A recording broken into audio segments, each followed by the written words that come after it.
Hello, boys and girls of credit union land, and welcome to the CUInsight Experience.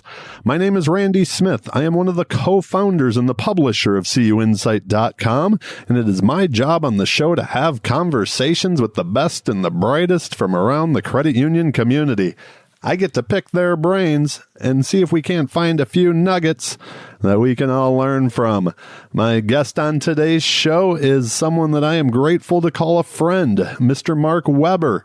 Mark is the CEO and chairman of Strum, and also a man of many other passions outside of the work life. We scratch the surface on a few of those today. Mark has been a mentor to me while we've been growing CUInsight over the past decade. I even had to add a book to his answer about the books that he's gifted or recommended to others, because he didn't mention one that he gave to me in the past. We talked about why it was time for his company to do what he's done for so many credit unions over the years: rebrand. As a guy who's always looking forward, we had an amazing conversation on the pace of change in credit unions and what credit unions need to be doing today to thrive and how fast they need to be doing it. I was looking forward to talking to Mark about the work he's been doing for years in Central America and Africa. The dude always inspires me and wants me to give, makes me want to give more. This was a ton of fun for me. I knew Mark would be full of nuggets that we could all learn from in the leadership and life hacks portion, because he's given me so many over the years, and I will tell you, he did not disappoint. As always, we wrap it up with all those fun random fire questions. It was great. I look forward to all of you getting to know Mark a little bit better there. So without further ado, I give you my conversation with Mr. Mark Weber. Enjoy. Mark, welcome to the show. Thanks, Randy. Great to be here. I was really looking forward to this conversation. I've always enjoyed speaking with you, and many times over the past, probably decade now almost, I've called you and said, I need advice. You've been somebody that I consider my small business mentor. So I knew we were going to have a blast recording this. So thank you again. Absolutely. I want to jump right into it and right into the questions. What are the biggest challenges that you see facing credit unions today? Yeah. Wow. Great question. I've thought a lot about this, and this is a conversation that I have a lot with leaders around the country. And I think the easy answer for us to all say is, the pace of digital change and digital transformation and mobile and social. And I have a different answer. Okay. I think that's not the issue. I think the issue is the pace and urgency with which many credit unions are operating today. And I'm going to call it a little bit of what often is cultural molasses.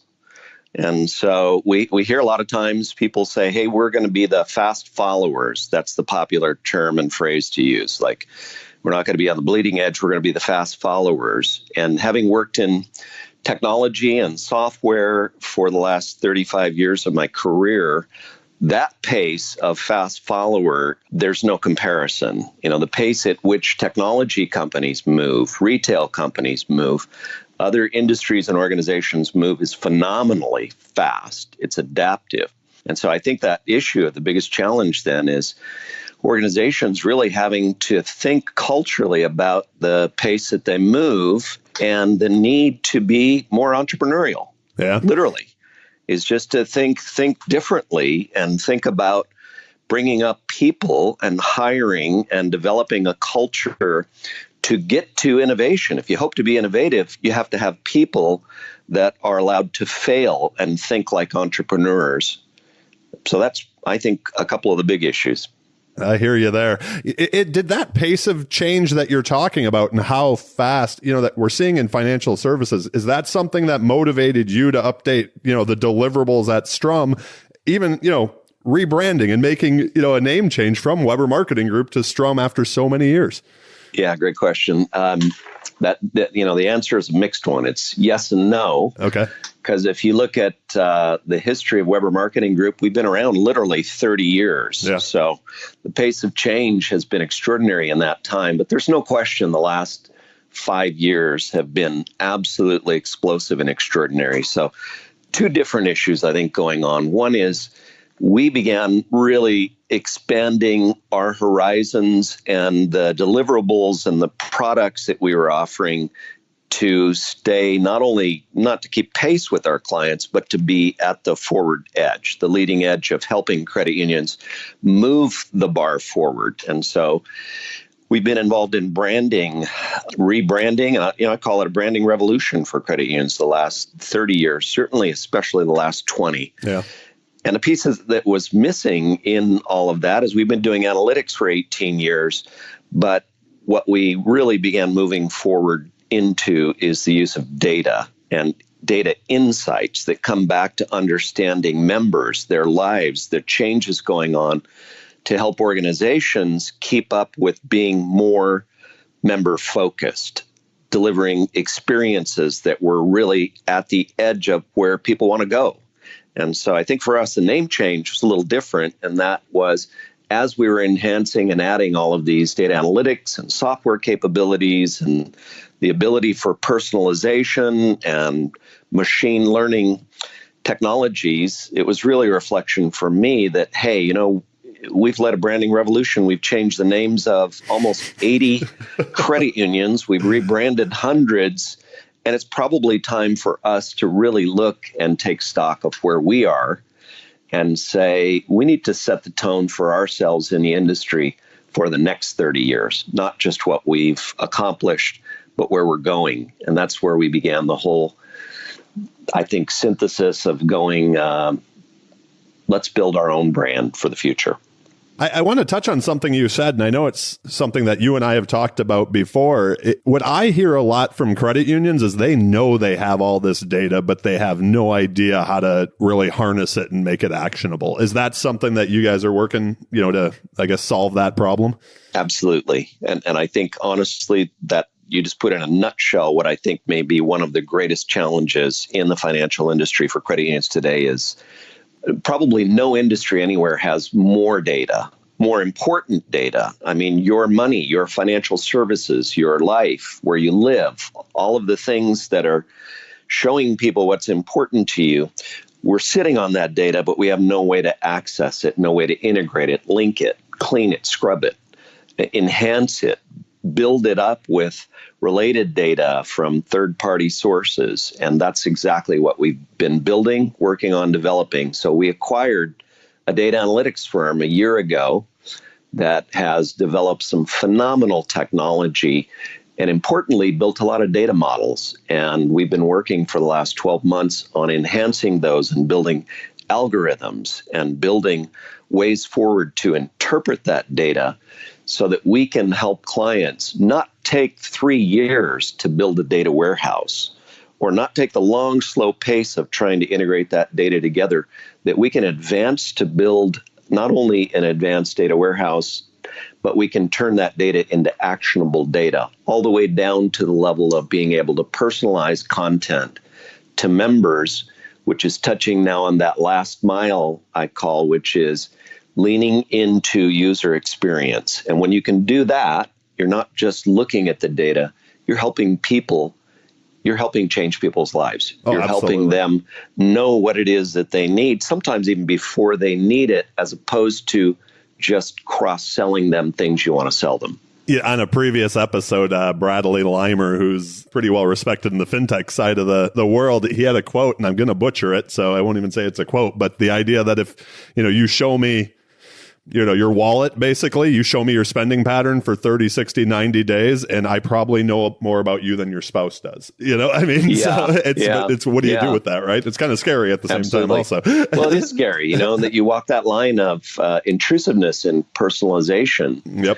And so I think that's part of the line that the organization really needs to walk carefully, is to ensure that your values drive you, that your brand leads you, and how you're presenting information, that it's really geared to what people need: financial education, help making complicated decisions, leaning in to help people deal with the harsh realities of their lives that then have an application somehow in financial services. Divorce, having a baby, getting married, all those things are so profoundly important and we're not playing the role as an industry we could be. I tend to agree with you on all of that. This is a personal question that I had, and it's really just to scratch my own itch. Your name was on top of the door of Weber Marketing, for the last 30 years. What were the emotions when you saw it come down? I know you're excited about the future, but yeah, it is kind of funny.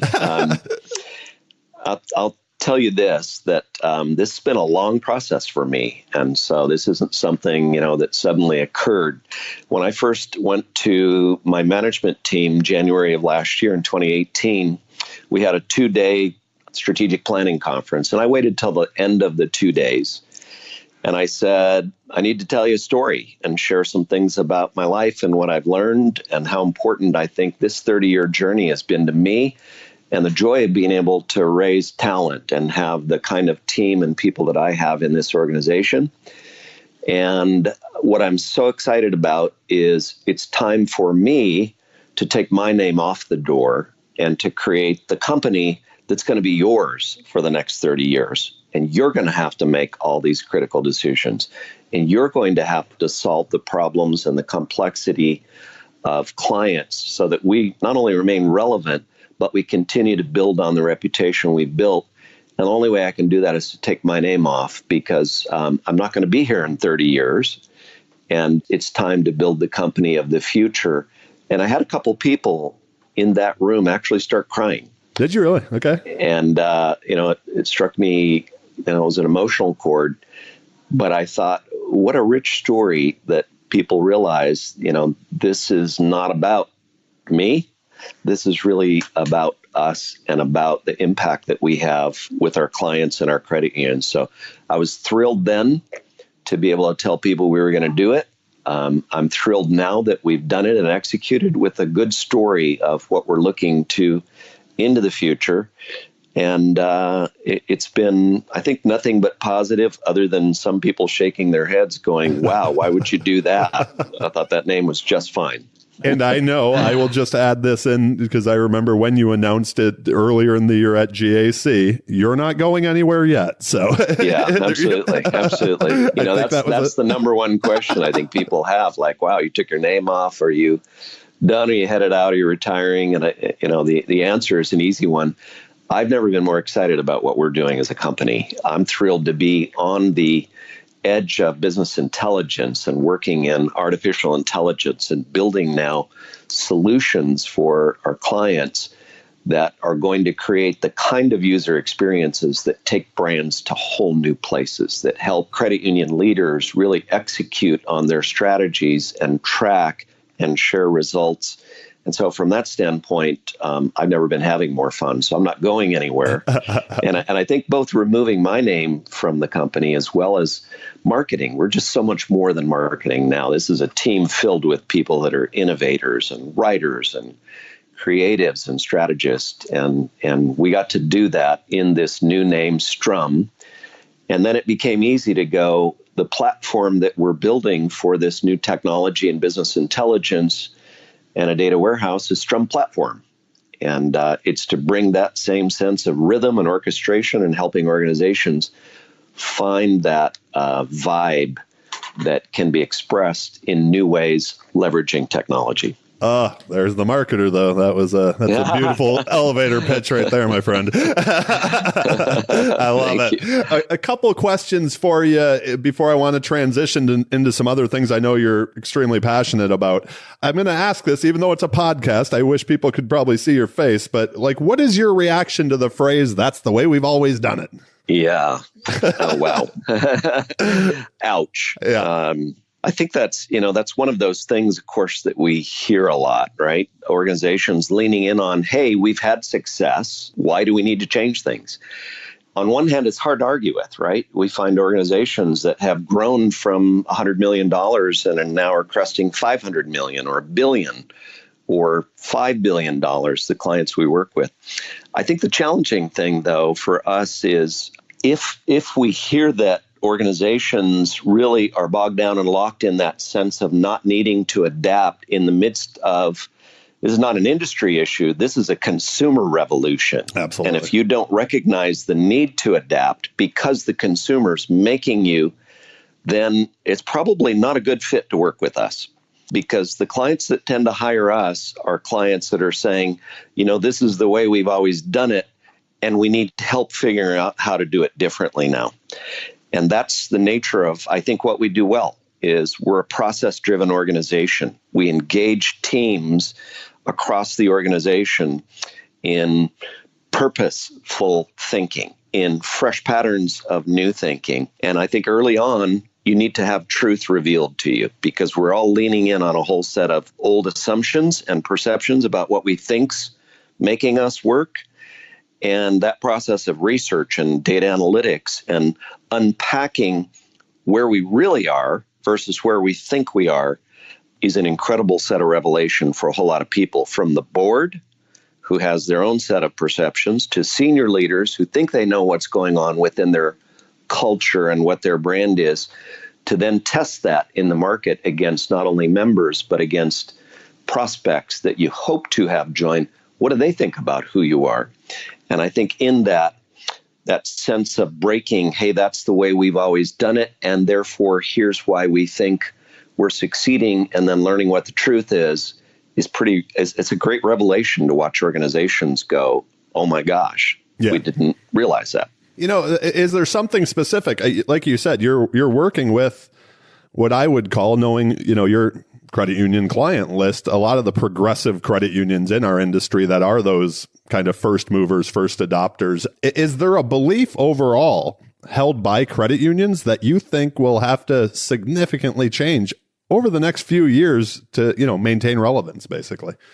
Yeah, no question. I think that whole sense of being adaptive, some people like to call it innovation, and we see a lot of organizations trying to tackle that by putting innovation into their core values or into their vision statement. And I challenge that assumption and say, really?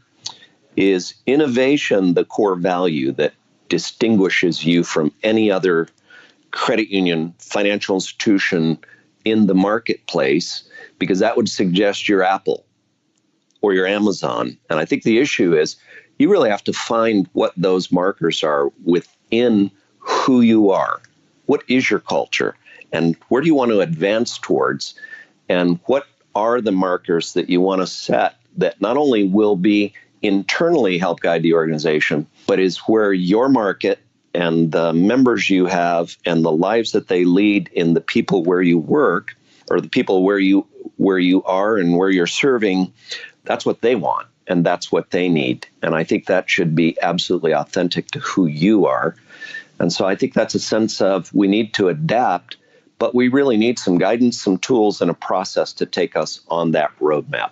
You said a couple words in there that I always find spark an interesting conversation. When you were talking about core values, if you don't mind, I'd love to dig a little bit more into that. And then that idea of being authentic, and it's whether as an organization or individually. We had a podcast a couple months back where, Jill talked about, being your authentic self, and the person who is their authentic self wins. I know you have passions outside of credit unions. Is the work that you've done in Africa and Central America, is that from looking at your core values? I mean, if you don't mind getting a little personal here.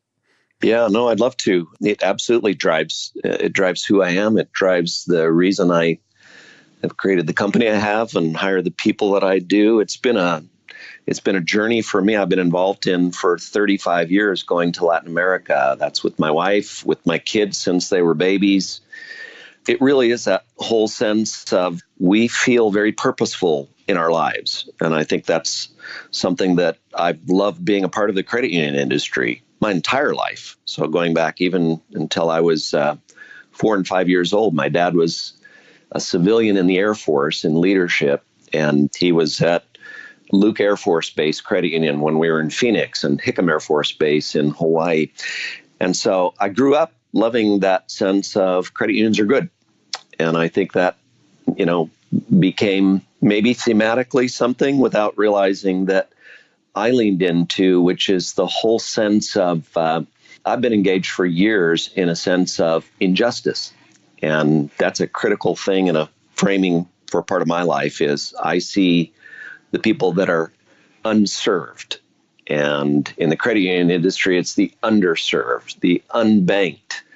And when you live that in microcredit lending in Africa, which I've been going to for 14 years, that came out of my work in Latin America and Guatemala and Nicaragua and Honduras, is there are so many people profoundly trying to break the cycle of poverty. And when you get underneath the roots of poverty, you realize that it spreads throughout your life, and then it infiltrates into women are held down.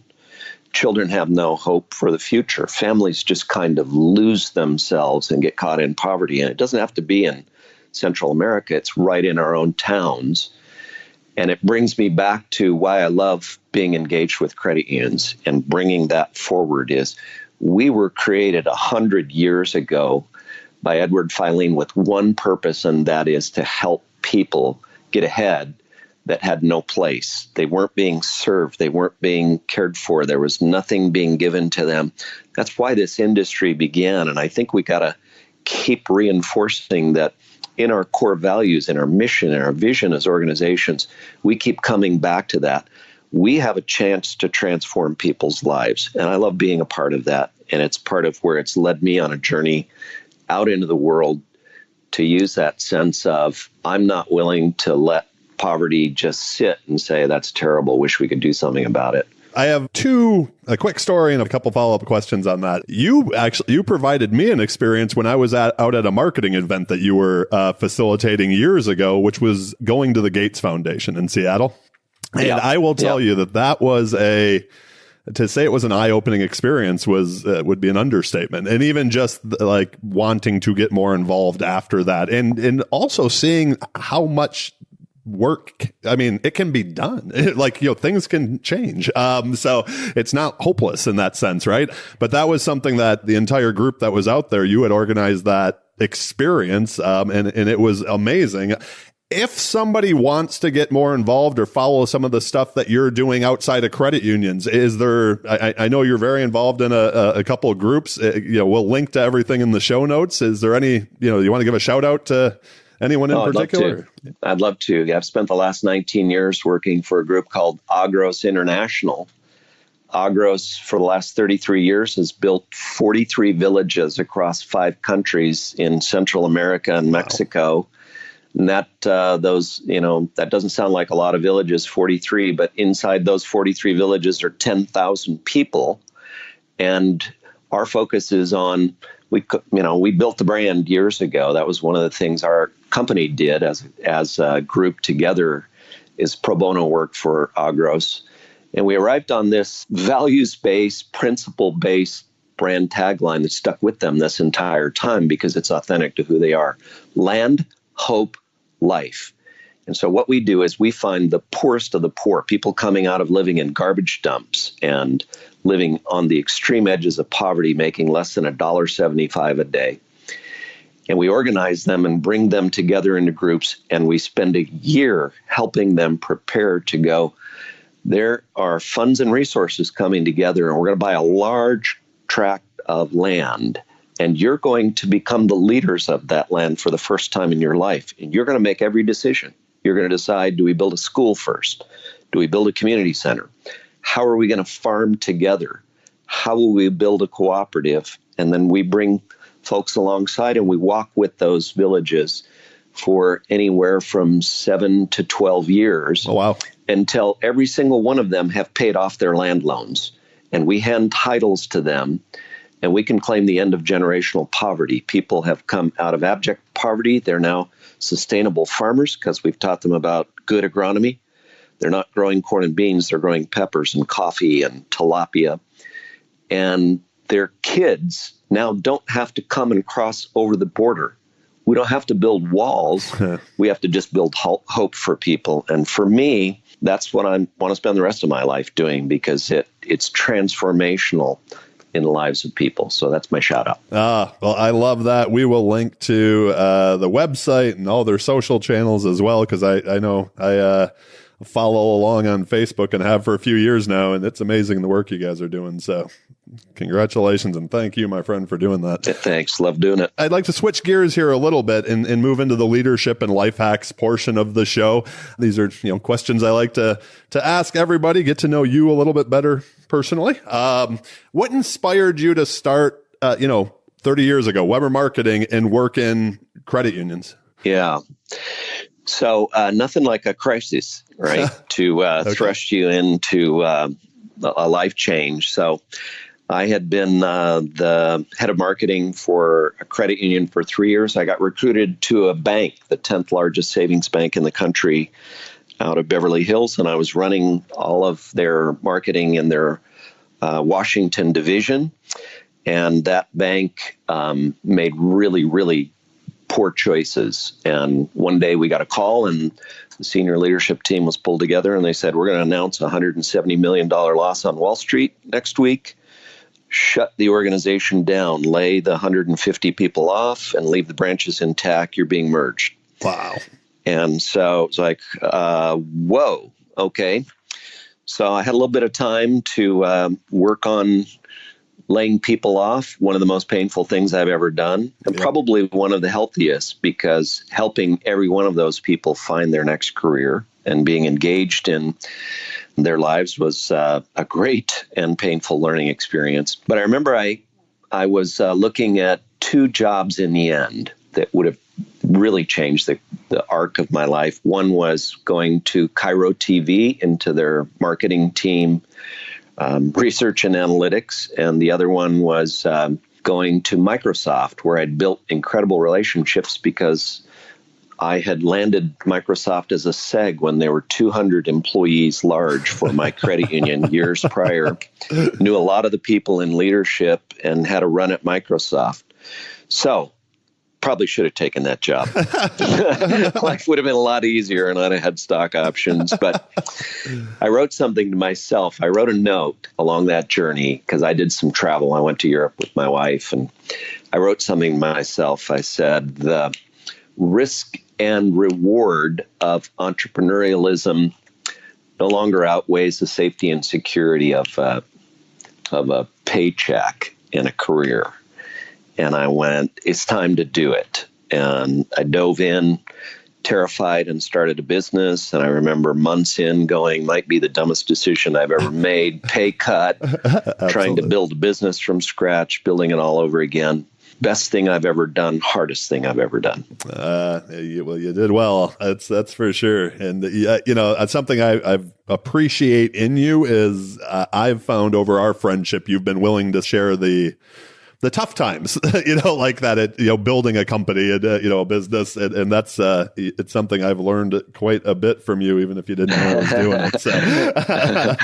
So, I think that's one of the fun things I do. I've talked with a lot of people in their journey coming out and into entrepreneurialism to either talk them out of entrepreneurialism to see if they really know what they're getting into, or to talk them into life lessons to avoid. And, learn from my mistakes. If I can help you, great. And learn the good stuff on your own. Absolutely. That the good stuff will come, right? You get through all the other stuff. So yeah. Has the inspiration changed over the years with time on the job? Yeah, it really has. I came to realize, in the early years of starting a business, you really focus just on business. You're focused on growing the business. You're focused on trying to do and wear every hat possible. The inspiration for me started to come as it started to grow as a business. And I suddenly had 4 employees and 8 employees and 12 employees. And I began to realize it wasn't just doing good work and it wasn't just impacting and helping our clients do things well. It was about the people that had jobs and careers with me. And that sense of responsibility was both profound from making sure we were successful and I kept food on their table and their families, but also about what I wanted them to learn and grow in their own career and life. And I think that's, for me, been the inspiration has been profoundly just to help people in their own personal learning journey along the way, and then know what our focus is as a company. I think a couple things. One is we do what's best for our client, period. And sometimes that's not the best thing for us, and sometimes it's a hard thing for them. But I think it's I can look back now 30 years into running this business and saying we truly have become trusted advisors to credit union leaders across the country. I've got 10-year relationships and 20 and 30-year relationships that have spanned that entire time, where people have left and gone to new organizations. And I get a phone call, and it's time to pick up. We've got a set of challenges in the new organization we're with. And that's because of the people that we have. We have worked really hard to earn people's trust, and it's a core of what drives our own culture. Let me ask you this. How would you describe this two-part question here. How would you describe your leadership style? And would your team describe it the same way, or how would they describe it? Yeah, boy, I know it would be different. I'm a very engaging leader, and so I'm hands-on. I love diving in, and when we get brand new people coming in, even as account coordinators or people landing for the first time, there's a couple things that we do. I like to work with them directly. I like them to lean in on client calls and conversations. I like them to be there when we first talk with the prospect. It's not even client yet, and hear the needs of people right up front, so that they not only learn what it is, but they feel what people are feeling and the challenges that they're addressing and dealing with. And then I like to have people learn by doing. And so we dive in. I take many people with me on road trips and engagements with clients, so that they learn by watching, seeing, doing, and then participating in the middle of it. And I'm an adaptive person, and so I like to use the word adaptive. I think my employees would probably sometimes say hair on fire, rapid pace of change, continuous improvement. I'm just somebody that battles the status quo. I think we owe it to our clients to help watching where shifts are taking place and adaptations among consumers and technology, to help them get ahead. But it's interesting you say that, because in part of this rebranding that we went through, one of the things we did is we really leaned in with our staff, our entire team. We did a number of focus groups. We did surveys. We took the same things we ask our clients to go through and ask it of our people. And one of the things I did was to ask my employees, tell me about my leadership style. You did that. And I learned a couple things, right? that I think were helpful for me to know how it's evolved. And I was probably too hands-on and too micromanaging in the past. And I think that's a failure and fault of a lot of young leaders, is we try so hard to make sure everything's right and perfect that we drive too many decisions and we drive people nuts. And so my leadership team came back and said 3 things about who you are that I really appreciated taking that feedback. I can learn from it, because there's been, painful things. Like what you've come to do is you've always been visionary. You always set the vision, and then you let people execute and run with it. What's changed is you've developed a level of trust in us to let us go and to let us fail and to let us make mistakes and then come back and learn from them. And the third thing they said that I appreciated the most is you're an approachable leader. So when we have problems, when we hit a wall, when we have issues, or realize maybe we made a bad call, you're there to talk about it and adjust. So could you share one that you maybe looked at and went, crap, I got to fix that. So yeah. Wow. Well, let's see. Along the way, there's probably been a long list, but if I had to lean in on one and go, what's one that we had to fix? Certainly the way that I think we sometimes executed processes. Okay. So let's say even in rebranding processes, we've hired some really smart people that have come from some large organizations, national level organizations, working for other organizations. And while we were certainly open to hear how other people were doing it, we're a very process-driven organization, and we've worked hard on building those processes and improving them. And I'd say in the past, we probably were more close to say, you know what, I really appreciate the way you've done it and where you came from, but this is working really well for us. So back to your early point, we found ourselves probably saying, hey, it's working really well for us. And we stopped doing that years ago. We started doing a lot more listening and allowing people to say, hey, I don't care if you've been 2 years in your career or 30 years in your career. We've learned a lot from people coming on board and challenging the status quo, even in the way we're doing things. And that allows us to keep making it better and improve. And we're willing and open to do that. That is good stuff. And I'm sure something that a lot of leaders actually struggle with. A chance to give a shout out to your team at Strum. What's the greatest strength of that crew?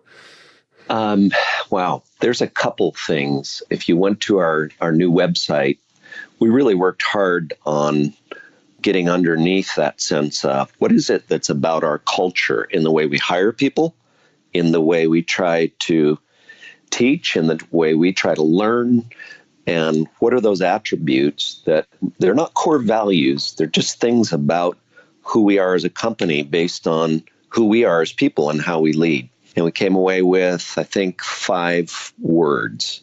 And the first one is curiosity. You don't get hired at Strum unless you have a profound, deep sense of curiosity. We like people who are digging underneath going, why? Why do you do it that way? And that leans us into, with our clients, helping them uncover their why. You know, in the classic Simon Sinek style, don't tell us about your mission statement that I've heard 1,000 times over. Why do you exist? And if you were gone tomorrow, who would care? The second one was determination. We hire people that have this kind of root stock in they were raised a certain way. We ask questions of people like, hey, how were you raised? Where were you raised? What did your parents teach you? And we can get underneath that sense of what determination looks like unstoppable. I am so determined to get there, I'm going to do it. Insight was another one.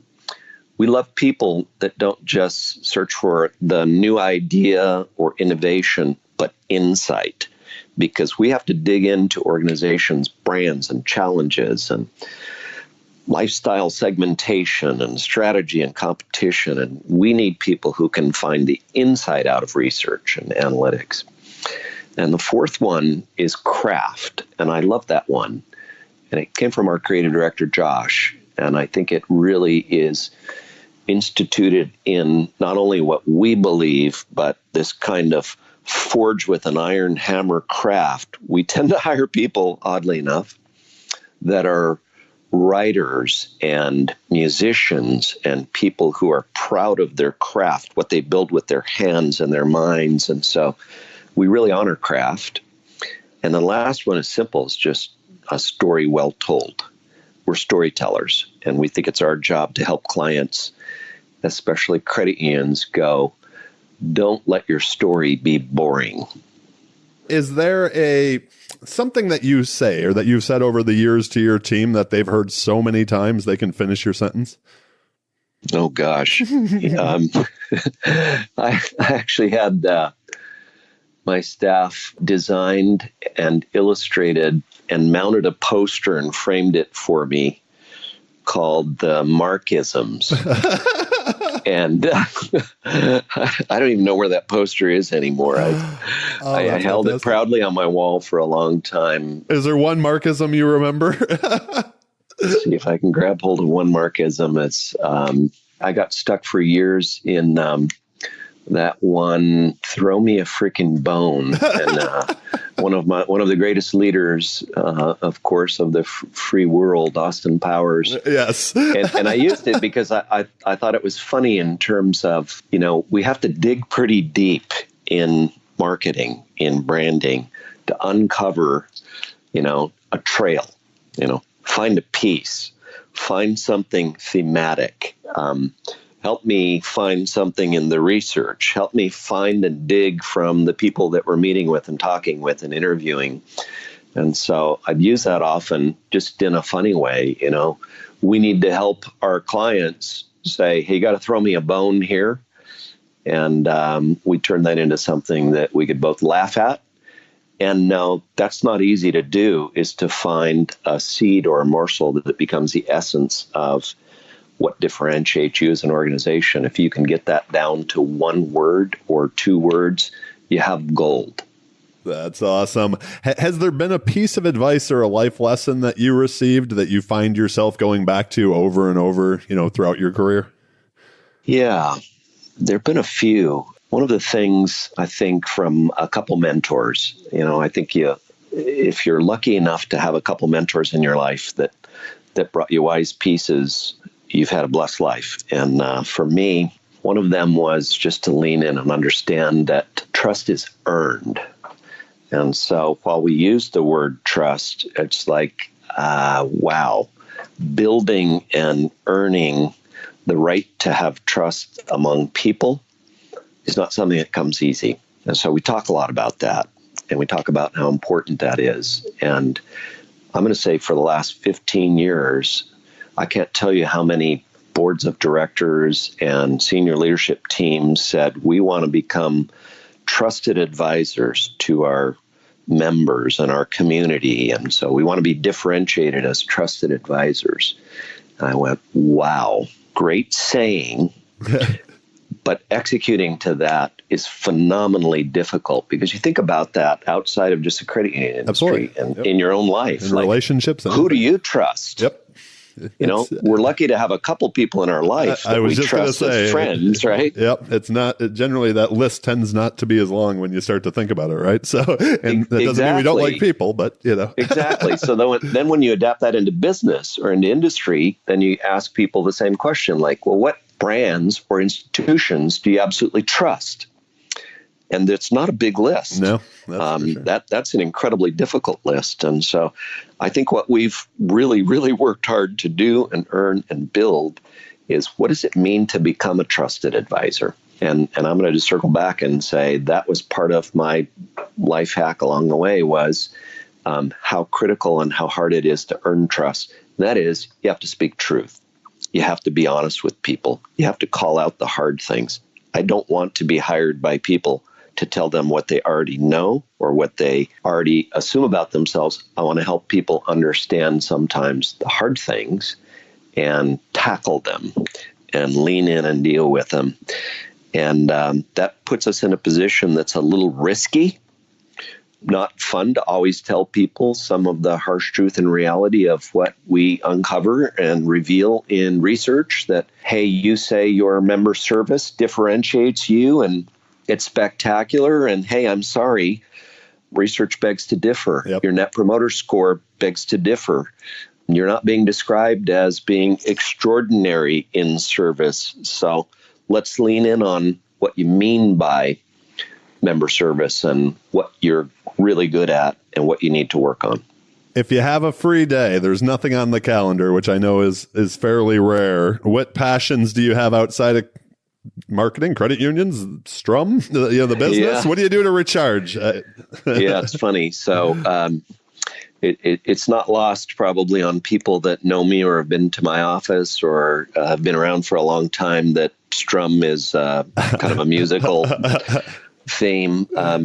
I've been a guitar player for most of my life. I'm an acoustic guitar player, really. So you probably find me calling my buddies for a jam. I've been blessed to have a couple friends that I think one of our greatest joys is to grab a couple bottles of amazing red wine, sit in my music studio upstairs with the doors open, spring, summer, fall evening, and jam for 4, 5, 6 hours into the night. That is awesome. And just that sense of not only just creativity, but the greatest fun is when you play with people that you really get to know and you have a relationship with and you understand. Because what we do is we stop playing guitar for a while and we go outside and drink our wine and talk about life and the challenges that's going on in life, and whether it's in our marriages or trying to be a good parent, which is really hard to do. And that's a journey that I thought ended at 18.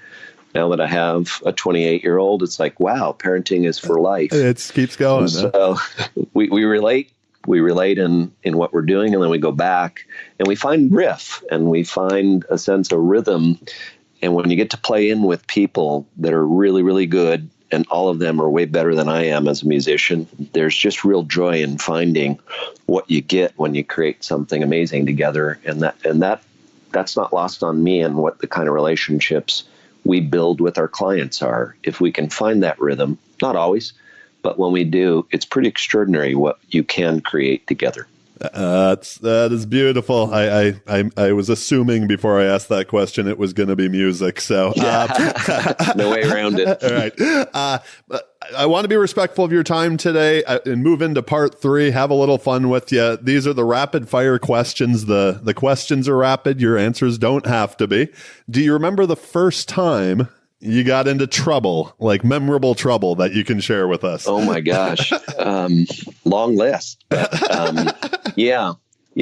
I'm a serial entrepreneur, and it's kind of a blessing and a curse. And it started when I was a kid. Oh. I used to grab a TV tray, Quick Draw McGraw tray, at the end of almost every day of school, and go sit out on the street on Broadmoor, and as kids came home from school and walked by me, I would sell my old toys to them. Oh, I was terrible, shameless. I made pottery so that I could sell ashtrays to the smokers in the neighborhood. But where I got in trouble is I started holding neighborhood fairs. I'd invite all the kids, and I'd enlist some of them to work for me. And so you'd grab a fishing pole and throw the line over the fence, and kid would attach a toy on the other side, and I had games and fairs and things going on. I charged kids for that. I was making money. This was a serious entrepreneurial enterprise. And then at the end of it, I remember one time I had bought a pack of hot dogs and buns, and I started cooking hot dogs. That was the last thing I could do to close the day. Whoever was left, I'd sell them a hot dog. And this one young kid in the neighborhood, he was out of money. He spent everything with me. So he said, "Leave one for me. I'm going home." And he ran home, and he came back, and he brought back a bunch of 50-cent pieces. Oh, no. And gave me, like 50-cent pieces. And I looked at them and went, oh my gosh, these are like American Eagle coins. What I didn't know is he'd gone in and robbed his dad's ancient coin collection, highly valuable coin collection. And suddenly I'm sitting on, I don't know what vast sum of wealth that could have paid for college for me. And his dad figured that out, came back to talk with my dad and mom. I got busted for fleecing the neighborhood kids of coin collections. The end of the Weber Fair. So. Do you have any daily routines that if you don't do, your day just feels off? Example, I journal every morning before I do anything else. Is there something you do that you just have to do it? Yeah, it is. I really do wake up every morning in prayer and meditation. Okay. And it's just thinking about the day. I'm thankful. And I'm asking that the day be led and guided, and that something would happen that would lead me in the direction of something good, something that teaches me something. And that time of prayer and meditation for me, I think it starts my day off right. Absolutely. I know I do better when I meditate first thing also with that journaling. So it's big time. A habit and a discipline that I constantly struggle with, but keep trying. So I'm with you. I'd love to say it's every day, but it's most days.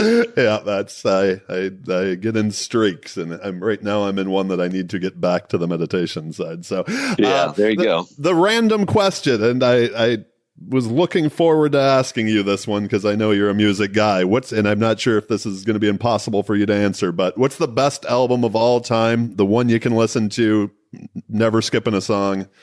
Wow. Yeah, you're right. There are a lot. My musical taste is pretty wide and varied, but probably 2 would make that list. But if you forced me to pick one, it would be the Who live at Leeds. Okay. It was concert filmed in London at absolutely the greatest moment for the Who, and I think one of the greatest rock and roll albums that was ever created because it's live. Every single song, every single track, completely live, raw, real, and it's just it's amazing rock and roll. That's fantastic. You can't beat the Who, that's for sure. So I'm a reader. We have a stack of books in our house that just seems to keep growing now with this podcast because people recommend them. So is there a book that you've recommended over time or gifted that you really think people should read? Yeah, those have kind of tended to change over time, but one that I really do love, and I love just the whole thought process behind them, is Howard Schultz wrote a book called Onward, and it was at a transition moment in his life where he was coming back. Literally, he'd given up and moved on as the CEO of Starbucks, and it had been taken over and was being run now more like a corporation. And he was here working on the Seattle Supersonics that he had acquired, and that's where his fun and passion was. And he finally wrote a letter to the stockholders at one of the meetings and said, I think the organization is losing its soul.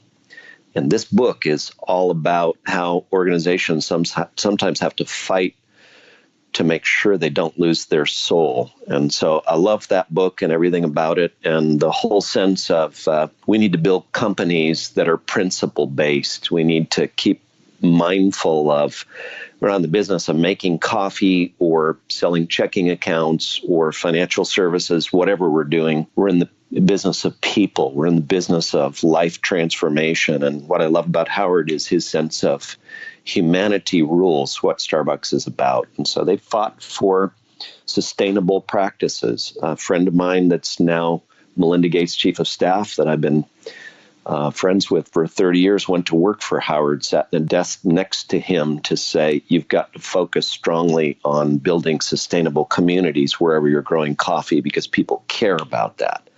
And life needs to be transformed, not just good coffee put on people's plates. And so I think that whole call that you talked earlier about the Gates Foundation and Starbucks it's a call to philanthropy. Like if we're going to leave a legacy in life, let's leave a rich one that we took some time to address the real issues of people and where they're hurting and go, wow, we could actually do something about that.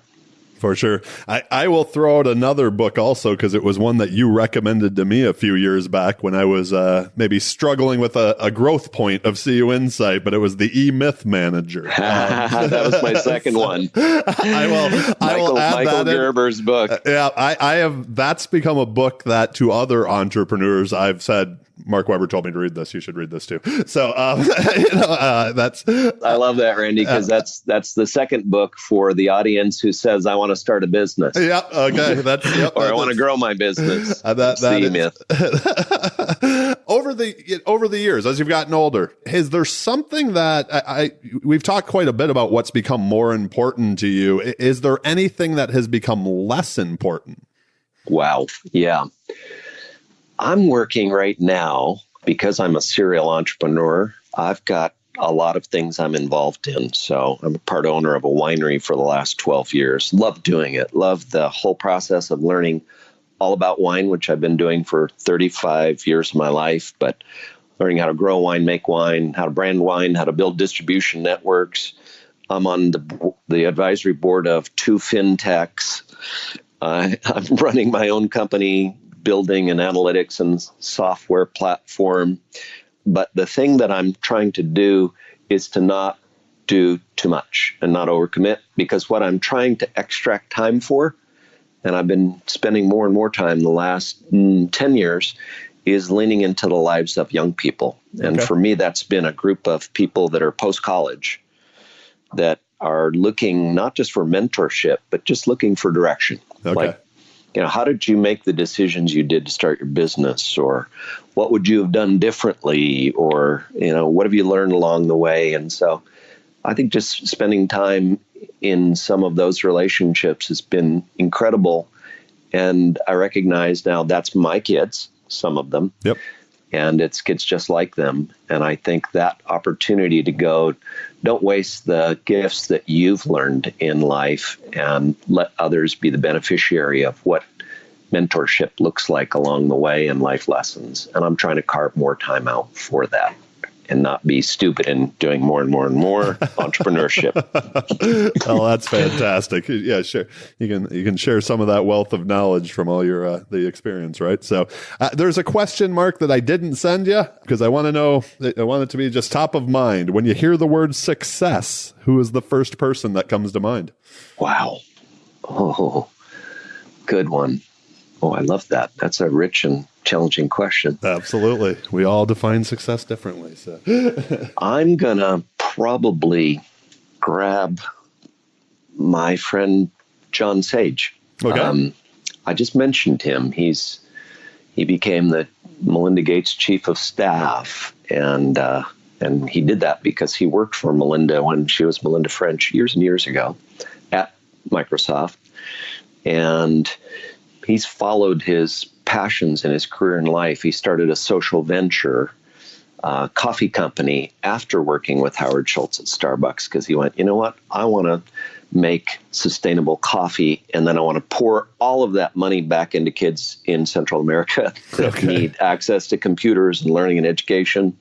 He ran that company for years and then launched his own branding company. And so we've tracked together a lot in what that road looks like. And when he went back to the Gates Foundation, it was to help lead them on a journey of finding their brand and their story and their soul. And so when you spoke about going to the Gates Foundation Center, that was John's project to work with Melinda to help tell the story, not just of their own story, but of the partners they have engaged in doing the work. And so they leaned in on telling those stories. And 2 weeks ago, we went to a session that John invited us to with Melinda, final end of her book tour. She's just launched a book that's made the New York Seller bestseller list in its first couple of weeks. And it's about women and children finding their life and their voice. And that's been a journey I've been on my entire life, is helping people who don't have their voice find their voice, and finding places for people to be lifted up. And so I love and inspired by John, who does that behind the scenes. That's awesome. Who seeks no platform and is there to serve and lift up the leadership of Melinda Gates to become someone to inspire women throughout the world, especially in developing nations like Africa, to go, this is a moment in time where women need to rise up. Yeah, and we will link to her book as well in the show notes. Again, thank you so much for taking the time to do the show today with me. The last question I have for you, do you have any final asks or final thoughts for our listeners today? Wow. I'd just say, I would love to talk with anybody who's game and engaged in the conversation of this industry. I love being a part of the credit union industry. I feel honored to be a part of serving it, to work with organizations. I'm also pretty radical about how important it is for this industry. I worked in the S&L industry, and I watched that industry age itself out of existence, out of relevance. And it's been my focus to go, I want to do things significant and radical that can transform organizations right in their own markets, right in their own communities. And whether that's impact in the community, finding a brand that's relevant, finding their voice and their rhythm within the organization culturally, that's what I'm really passionate about, both at a national level and at an individual organization level. And always enjoy conversations with people around that theme. I love it. Well, that is the perfect way to wrap it up. We'll link to everything we talked about today in the show notes. Do you have a preferred way for people to reach out to you if they have additional questions? Is it the social medias, email? What do you like? Yeah, I'm probably more of an email guy. Certainly, you can find me on social media, but I'm an email guy, and in conversation is probably a great place to start. You've got links to my email, but I think that's a great place to start a conversation and not be just in the realm of social media alone if we're going to have a conversation. Well, we will link to that and everything else in the show notes. Again, Mark, thank you very much for taking the time. I hope you have an amazing day. Thank you, Randy, very much. Really appreciate all the work that you're doing too. Thank you, sir. Talk to you soon. Bye-bye.